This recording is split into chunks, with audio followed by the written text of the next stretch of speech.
বাংলাদেশের ময়মনসিংহের ভালুকায় সেই যুবক দীপু চন্দ্র দাস মাত্র 25 বছর বয়সে, যার কাঁধে ছিল পুরো পরিবারের দায়িত্ব, কিন্তু এক অন্ধকার রাত তার সবকিছু কেড়ে নিল।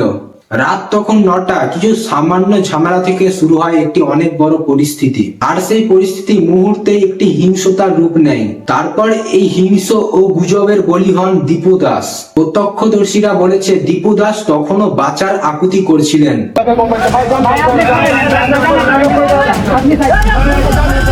তখনও কিন্তু মানুষের বিবেক কাজ করছিল না। দীপু দাসকে শারীরিকভাবে অনেক আঘাত করা হয়। ভাবুন তো, যে বাবা মা তার পথ ছেয়ে বসেছিল, সে ছেলে বাড়ি ফিরবে ও পরিবারের অভাব দূর করবে। আজ সেই দীপু দাসের মায়ের কোলে তার ছেলের কিছু নিথর স্মৃতি পড়ে আছে।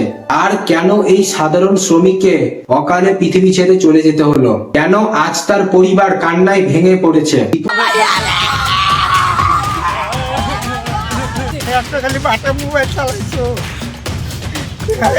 দীপু দাসের শেষের মুহূর্ত ও তার কান্না ও পরিবারের হাহাকার দেখলে যে কোনো মানুষের বুক কেঁপে উঠবে।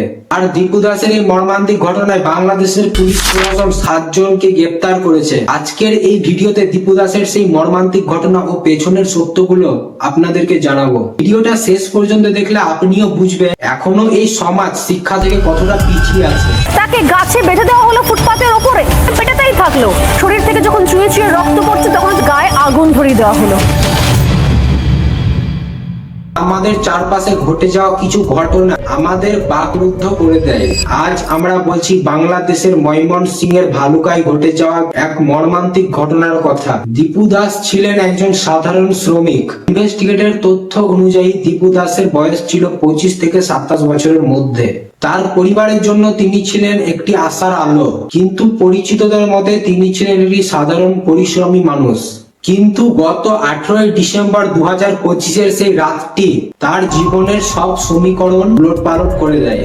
তদন্ত অনুযায়ী সেই ঘটনার রাতে ডুবুলিয়া পাড়ার এলাকায় একটি সহিংস পরিস্থিতি সৃষ্টি হয়। সেখানে দীপু দাসের সঙ্গে কিছু মানুষের বাদানুবাদ ঝামেলা হয় এবং পরিস্থিতি দ্রুত নিয়ন্ত্রণের বাইরে চলে যায়। প্রত্যক্ষদর্শীদের বর্ণনা অনুযায়ী দীপু দাস সেই সময় চরম আতঙ্কের মধ্যে ছিলেন। তাকে শারীরিকভাবে অত্যন্ত আঘাত করা হয়, যেটা শেষ পর্যন্ত তার মৃত্যুর কারণ হয়ে দাঁড়ায়। আমরা সেই সময়কার কোনো বিভৎস দৃশ্য ও কোনো ছবি দেখাচ্ছি না, কারণ আমাদেরকে ইউটিউবের নিয়ম অনুযায়ী কাজ করতে হয়। পুলিশ প্রশাসনের ইনভেস্টিগেট অনুযায়ী এই ঘটনার পর বাংলাদেশের আইন শৃঙ্খলা বাহিনী দ্রুত পদক্ষেপ নিয়েছে। ময়মনসিংহ জেলার পুলিশ অলরেডি 7 জন দোষীকে গ্রেপ্তার করেছে এবং তারা সিসিটিভি ফুটেজ বিশ্লেষণ করেছেন। প্রশাসনের পক্ষ থেকে জানানো হয়েছে এটি একটি মব জাস্টিস, মানে হচ্ছে আইন নিজের হাতে তুলে নেওয়ার ঘটনা।